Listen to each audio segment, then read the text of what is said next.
Yeah, if you're ready, let's start with our second talk. We have, well, Kelvin Rivera-Lopez talking about how he used analysis, combinatorics, and algebra in probability. So. All right, thank you, Marco. And thank you for everyone for joining us today. Just once more, can someone verify that, the sound is good on this thing? I often have problems with my my mic here. Yeah, we can hear you clearly. Okay, good. All right, let me know if this changes. All right, so as my talk suggests, as this title, as this abstract probably suggests, I'm not going to be covering anything technical at all here. And let me go ahead and start this video. Sorry, I didn't want to worry people before. Yeah, I'm not going to be covering things that are technical, actually. I realized, I was really interested, as most of us are, right, to share our research and to talk about all of that. But I immediately realized that most people just aren't familiar enough to handle, some of the technical things that go on in my work. So what we're going to do is talk about some of the simpler ideas, just get you familiar with what is the type of work I do. And in particular, what you'll find is that there's connections with some of these other fields, and you might find this even more interesting. Now, given this, there's going to be a bunch of places where details are just completely left out. I've done this on purpose, of course. If you find that you want to know more, or that you demand some technical information just to verify some things, then you can ask this. You can ask this at any time. You can ask this at the end of the talk, and I'll elaborate. In addition to this, yeah, so the one other thing I wanted to say is that the ultimate goal of the talk, just so things are completely clear and so that you know what to focus on, is just to get familiar with this object called a generator, to figure out how it works roughly, why we use it, what difficulties we have with generators. And then I'm going to walk you through an example where I show you where I use generators to accomplish something. And what you'll find is that, these analytical, combinatorial, etc., like these other methods end up being useful in solving that difficulty, the generator difficulty. All right, so let's just get started. My advisor is Douglas Rizzolo. I'm going to go ahead and make sure I mention that in this talk. I'm at UD, and this work is funded partially by this grant, so I must mention it. Okay, some background. So we're first going to talk about Markov chains, get everybody in the same playing field. Sorry about that. Oh my, this is going to annoy. Sorry, I've already messed up. All right. Markov chain. You need 4 things to establish a Markov chain. So first, you're going to need a state space. For simplicity, for our purposes, a set of your choosing. Fix a set. We all have a favorite set. All right, then you establish a probability space. And for our purposes, again, this is just a mysterious die rolling machine. This is the source of randomness for us. You're going to need now random variables, which are a sequence of functions, these xk's, and their functions between these spaces. So what you can imagine is that you have this die rolling machine. It spits out some dies. Based on that random value, right, your functions are going to take these random values. So you have a random sequence of functions, right? Now, this is just basic setup. To actually get a Markov chain, the defining property is this 4th thing. We call it the Markov property, of course. And it's as follows. So when xk is known, so xk is any particular one of these functions. If you know this, then to get xk plus 1, it does not depend on all of these previous values. So that's all.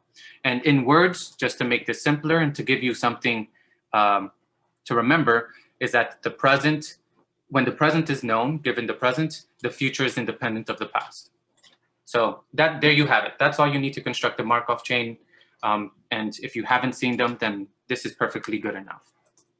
Now, as mathematicians do, right, when you take an object that you like, and etc., the first thing you want to think about is how to characterize it, right? What is the best way to think about this object and to formalize it?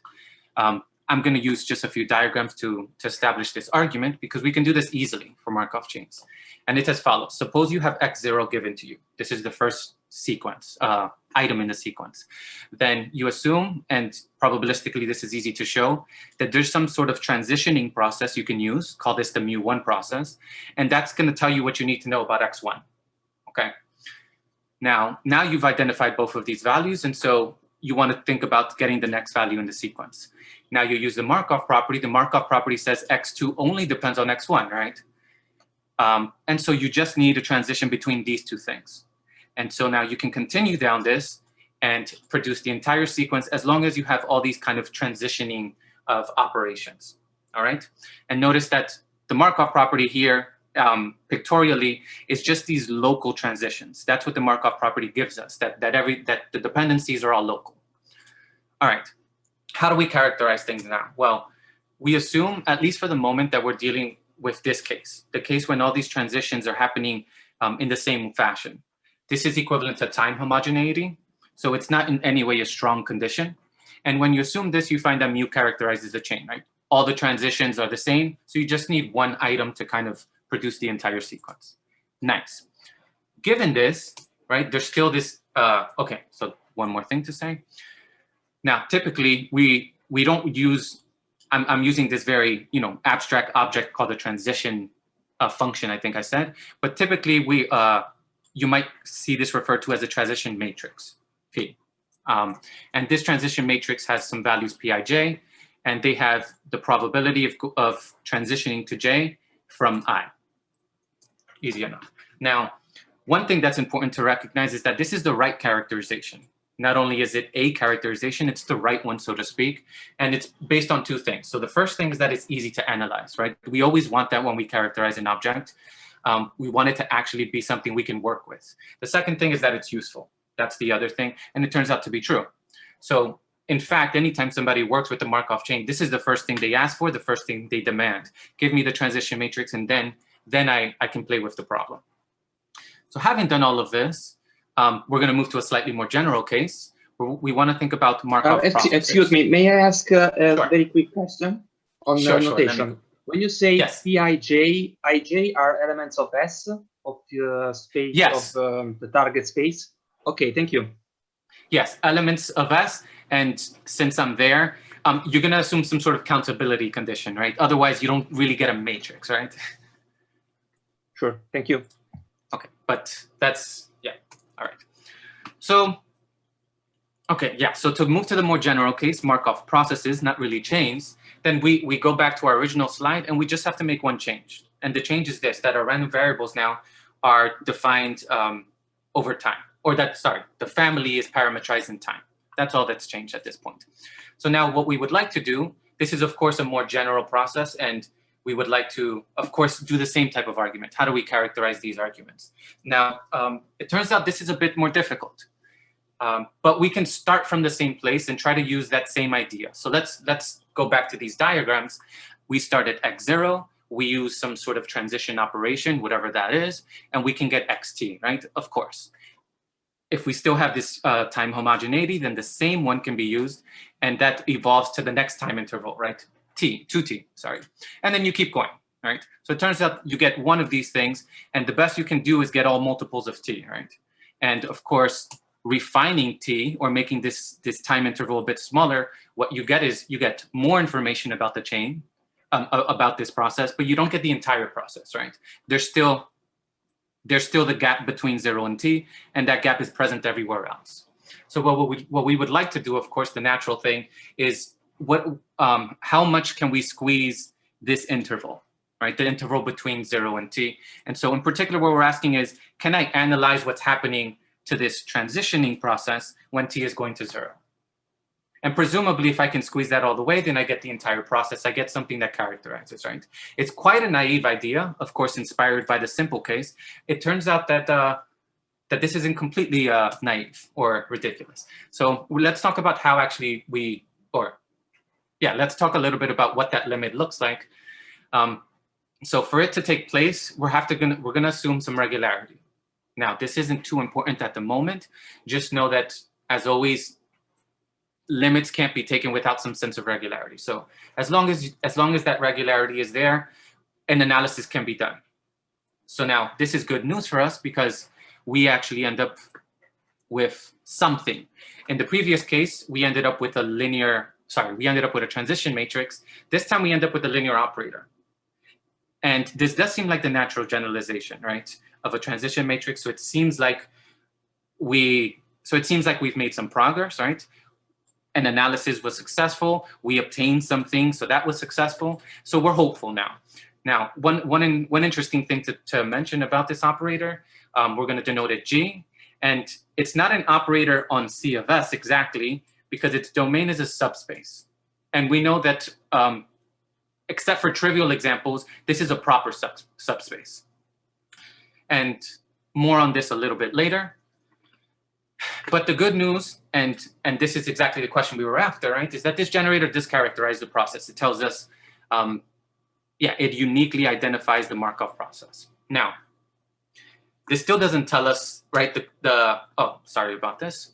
Of course, we call this thing a generator. Now, this still doesn't tell us the question we're after, right? The same question we asked about the matrix. Is this the right characterization? And as before, we're gonna look at how useful this thing is. It turns out this thing is plenty useful. The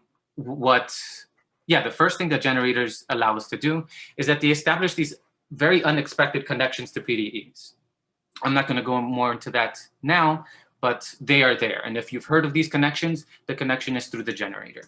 Another thing that they do is they allow us to construct martingales in a very, very, very kind of rich fashion, not just one, but many. And these are important from a probabilistic perspective, martingales. Now, in my case, and for many people, in fact, generators are most useful because they characterize convergence for us. And what I mean by that is the following. Of course, assuming regularity and a bunch of other technical things, right? But we have that if I have a sequence of processes, so not just one process now, a sequence of process, then the convergence of that process in an appropriate sense, this is equivalent to convergence of the corresponding generators. And I mean, I don't think at this point we need any more evidence, right? I keep losing things. We don't need any more evidence, right? Once you see this, you realize this is the right characterization. This is what we want to work with, right? Because convergence of your processes is a very interesting question for us. So now, this is kind of all of the good. We still have to think about the other question, right? How easy are generators to analyze? Now, it turns out that they are easy to analyze in some sense, right? But there's still a problem, a fundamental problem with them. But despite this, they're still the right characterization. It's just the fundamental problem that you have to face when you deal with generators. So now, the problem is as following. Recall that, as I mentioned, there was this domain that we didn't know much about, right? Some mysterious space. And like I said, aside from trivial examples, this is proper. So now the issue is I can't analyze this operator without analyzing its domain, right? First, I need to identify this space. And it turns out that this is quite a difficult thing to do this completely in practice. So what we do instead, we've developed a theory, of course, for this sort of thing.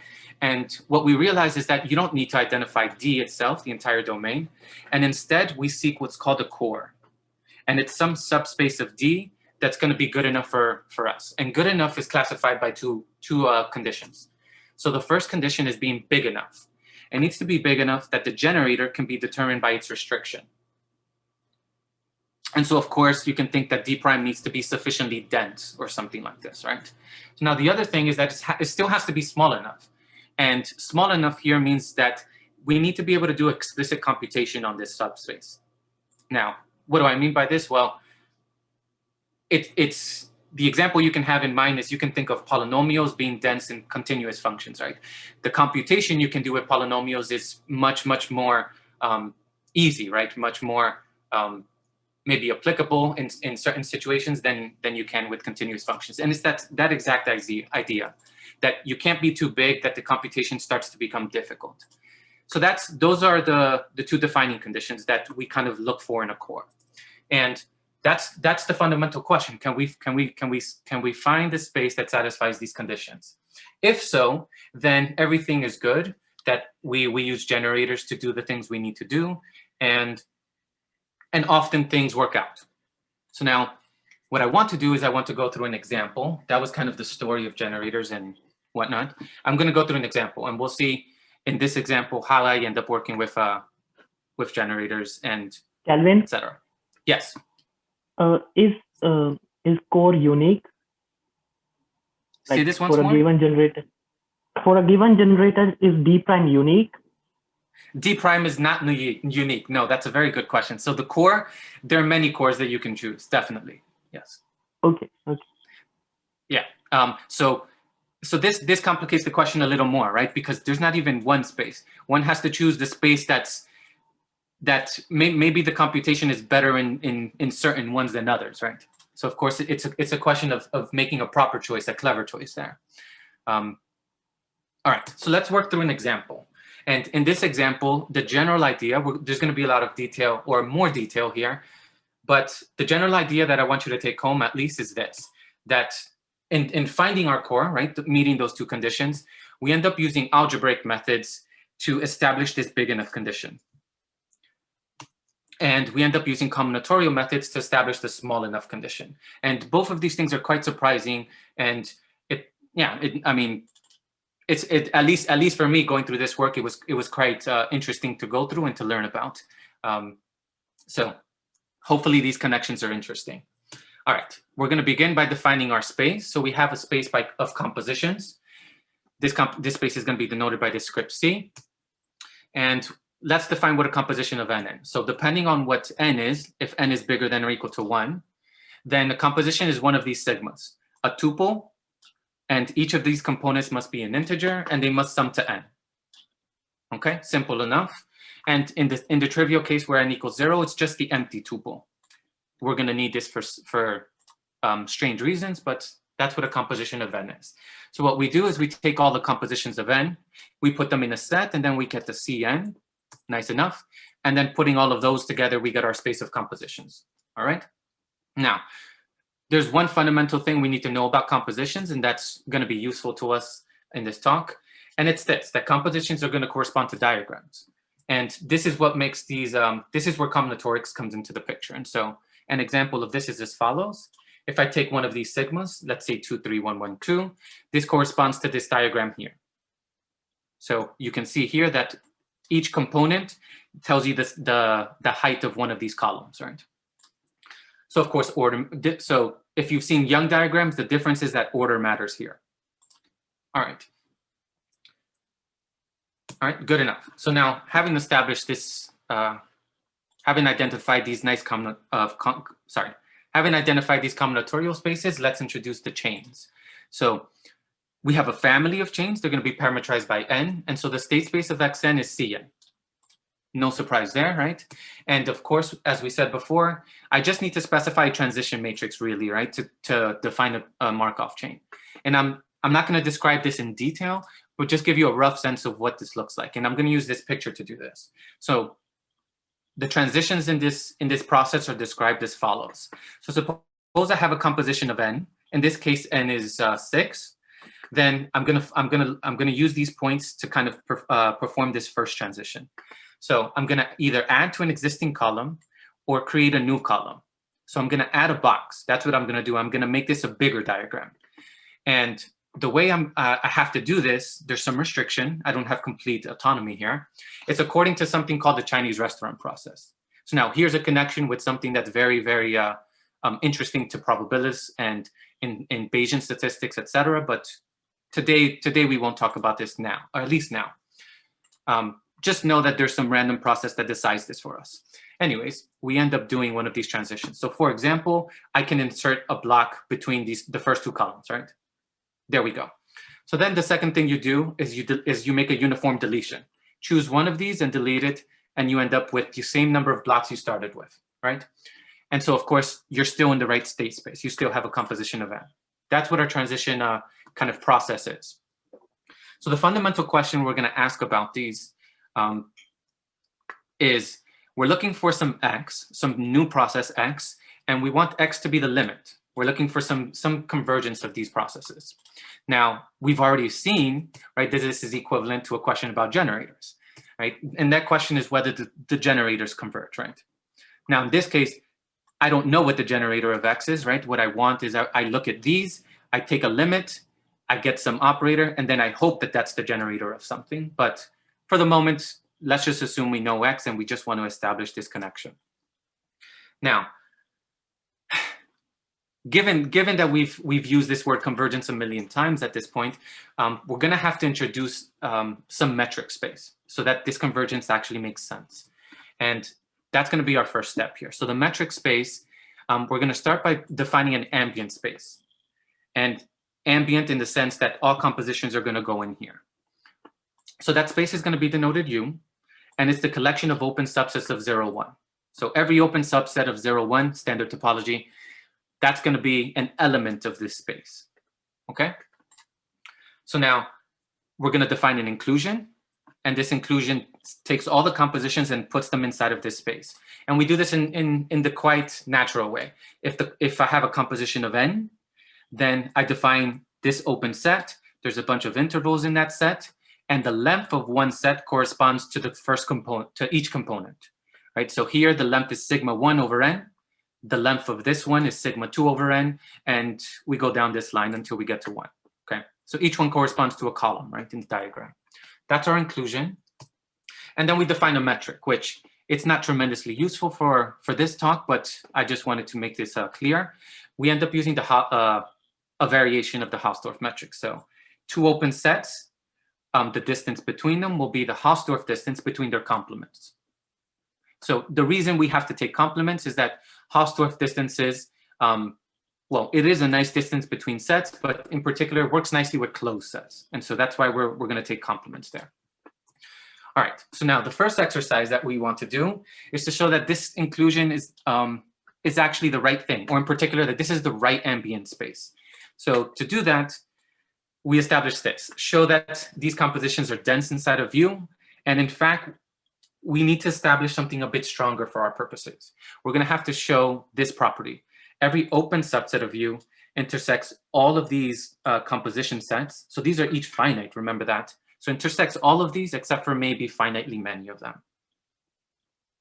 Okay, so now you don't need to remember this in detail unless you're interested in thinking about it or whatever. But what you need to know is that this second condition is a strong form of density. It's definitely stronger. And that's going to be useful for us. And this tells us that this is the right space, okay? So now we mentioned before, that that continuous functions on the state space are what matter, right? When it comes to the generator kind of a problem and identifying a core. So look at the space we've defined. This is a very unfamiliar and a very intimidating space, right? We probably haven't worked on this before, this space U with this metric. So thinking about continuous functions on this is even more kind of intractable. So what we're gonna do, just to make things a bit simple for us, is we're gonna start by simplifying functions on U to try to get a sense of how we can even start constructing these functions, in particular continuous functions, right? So what we're gonna start is here. We know that continuous functions are gonna be, we can think of as just their values on the compositions, right? The included compositions. Now, ignoring continuity, at least at the moment, this is perfectly fine because of density, right? We feel like we can do this. But in fact, we have a strong form of density, right? So we hope we can do better, and we can. In fact, oh, no. In fact, it's gonna suffice to think about functions on compositions, okay? Again, let's worry about topological things later, the continuity thing. Just know that the functions that we're looking for in U, we're going to be able to identify by just considering functions on compositions, actually, because of our strong form of density. And this is going to greatly simplify things. So now let's think about what functions on compositions look like. Our goal is to identify a core. And remember that a core is those two conditions, right? Condition is being big enough and being small enough. So first, let's handle this small enough condition. So I have this combinatorial space, C, and so the question we want to, or the observation we want to make is that nice functions on C are combinatorial functions, right? Functions that have some type of interpretation, because these are easy to deal with, or at least easier than other ones, certainly, right? So let's introduce some combinatorial functions. So let's fix some sigmas and taus, and let's define this. G of sigma tau is going to count. It's going to count the number of ways to build the composition tau from sigma. And build here means the same thing it meant before. You can either add to a column or you can create a new column, something like that. And so this is a purely combinatorial question at the moment. You know, how to count these things. And this is definitely a combinatorial function. And of course, our candidate then, if this is something we can get our hands on, if these functions are nice and computable, then these are our candidates, right? We fix the first argument and make it a function of the second argument. That's a function of on C. And then we parameterize by this.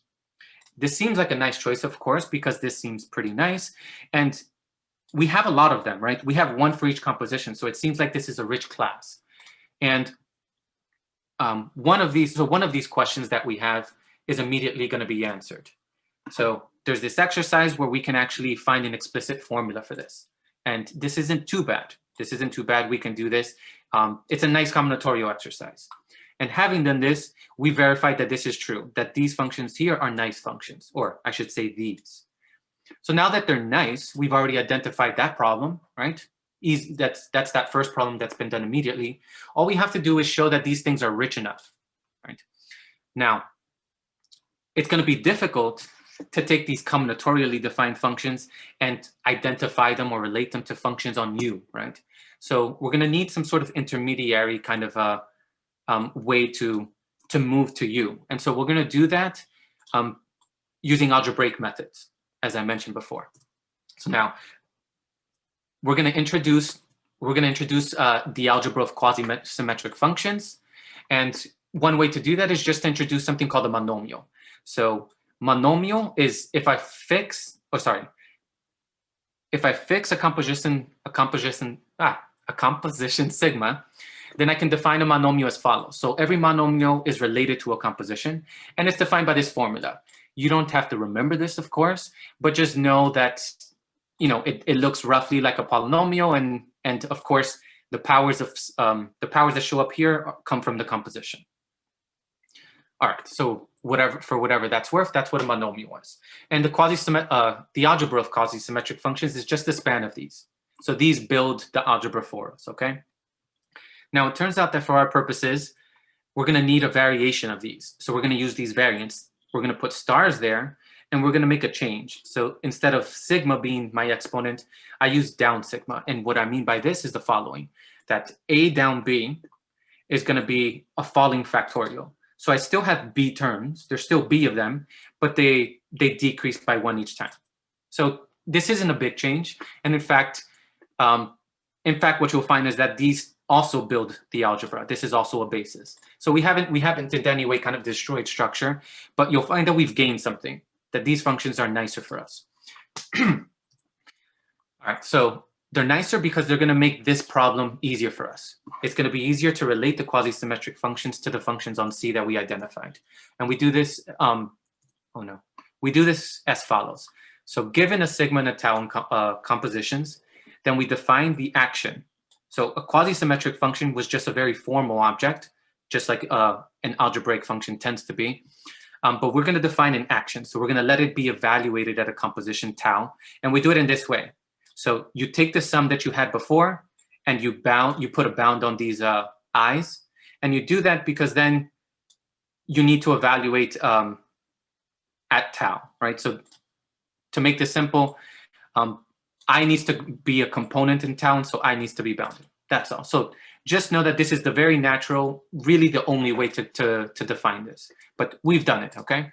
So we've made quasisymmetric functions on C. We've done that. And so now what we would like to do is identify our functions, the class we identified, as some of these monomials or something, right?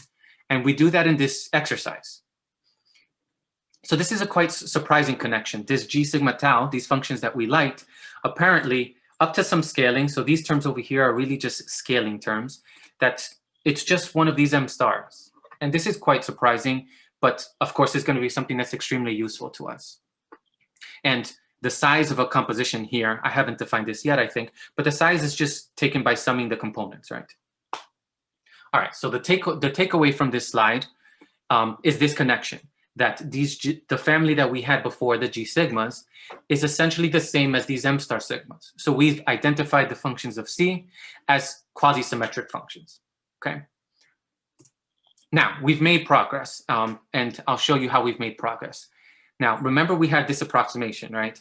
We said that to think about functions on U, we wanted to think about functions on C. And we said that we could do this, right? And the way to make this precise is as follows. So our strategy is going to be to take a function on C, identify it as a quasi-symmetric function, and then identify a quasi-symmetric function as a continuous function on U. We've done this first part, right? So we've kind of justified this approximation halfway. Now we need the second half of this justification. And this turns out to be quite a complicated problem, actually. But we can handle it. We can handle it. Let's see how this is done. So to identify lambda in C of U, to take a quasi-symmetric function and produce one of these continuous functions, the natural problem to consider is the following problem. Give me a Q. I seek some Q circle in C of U. And perhaps this is the natural system to think about, that the way I want Q sigma, a Q circle, to evaluate here probably is the way that Q evaluates at the composition, right? If this tau and this I of tau, or iota of tau, if these are basically the same thing, then maybe this identity should hold. Now, it turns out that this doesn't work. And one easy way to see that this doesn't work is the following. So if you consider the compositions kk for arbitrary k, then when you embed them, when you look at the associated open set, then it's this set here, 0 k over 2k, k over 2k, and 1. And because all these k's cancel out, we just get this one fixed set. So all of these compositions have the same set they associate with. So what we find is that very often this term in here can be independent of, let's say, k, right? It turns out that's exactly what we find here, that this doesn't depend on k, but the right-hand side easily does. And let's just take my word for it at the moment. So the takeaway here is that there is this natural way to kind of define a system of going from lambda to C of U, but it's not the way we think it is. So this system doesn't work. So we revise the system. And what we do is we introduce this term here. And this term is just some automorphism that roughly just rescales things, okay? It does to the quasi-symmetric function what this inclusion did to the composition, you can think, okay? Now, all you need to know about that is that this new system is a better system. This system works. And what does work mean here in this context? It means that every quasi-symmetric function is associated to a unique continuous function on U. And the association is, of course, based on this system. It satisfies this system. Now, I'm going to say this once because this is a bit of an arbitrary thing or a mysterious thing. This is the natural system to consider, actually. I'm not going to go into this at the moment, but this is the natural system, in fact. And this turns out to be quite a complicated problem, as I said, and we relied on some work from Ganade. This is actually a significant work, and this was back in '97 or something like this. And we end up showing actually something a bit more. We established that this map is a homomorphism of algebras. And this turns out to be particularly useful to us also. So now let's remind ourselves of what we've established so far. So now we're at the point where we can finish the argument. Let's remind ourselves of what we've done. We show that this family, the family of G sigmas parametrized by the compositions, this was a combinatorial family, right? We identified it as an algebraic family. It turns out this is spanning, so this is the same as just thinking of the whole algebra. And then using this nice analytical argument and using the homomorphism, we obtain some corresponding functions in C of U, right? So now this is our new family. But of course, these are all kind of the same, right? So we have this nice family, and we show that that family was small enough, right? We've already taken care of that. So to finish the argument, we just have to show that the family is big enough. And for our purposes, that means dense in C of U, at least for our purposes. Now Stone-Weierstrass is the answer here. And now it turns out, I mean, this is the natural thing to consider, but it turns out that we're a bit fortunate because this is a subalgebra, right? And this comes from the algebraic techniques that we kind of use. Aside, if we don't, if we aren't so lucky, of course, then we can't use this sort of argument. But we can do this, and it turns out that this solves the core problem, right? We've showed that this family is small enough and big enough, and so we solve the core problem. And as I said before, the combinatorial kind of argument established this first condition, and this algebraic kind of identification and using Stone-Weierstrass solves the big enough argument. So that was kind of nice. And now we just have to finish things off. The core problem isn't the only problem to consider. So when we started this, the question was about convergence, right? So we still have to establish generator convergence. It turns out that we have enough time to do this in this talk. This is not a second talk, but it turns out that this is, in fact, easier than anything we've done so far. And I'm just going to give you a sketch of what this kind of looks like, just so that you see that this core actually is the perfect core to consider. I know Himanshu at some point asked about, whether there's a unique core, and I said that there are many, and choosing the right one kind of makes things easier for you. It turns out that this core is the perfect core in that this computation is easy, and let me show you how that is. So suppose you fix a function here, and this is the same as fixing one of these q's. Then you apply the automorphism. I said that at some point there's some scaling done, right? And the automorphism transforms that q in this sense. Of course, this is not quasi-symmetric, but just roughly speaking, it does this. It preserves some large term, and it scales some smaller order terms in different ways. So then you just take the limit in, the obvious way, right? There's absolutely no computation to be done. And now this is a very simple version of my argument, but in fact, it's almost exactly the same. So it turns out that the fact that we had these algebras showing up and we had automorphisms that may have been mysterious, but they turn out to be exactly the right thing, that they make even the convergence computation easy. And this finishes the problem. This finishes the problem for us. So the takeaways for these talks. So let's talk about some of these.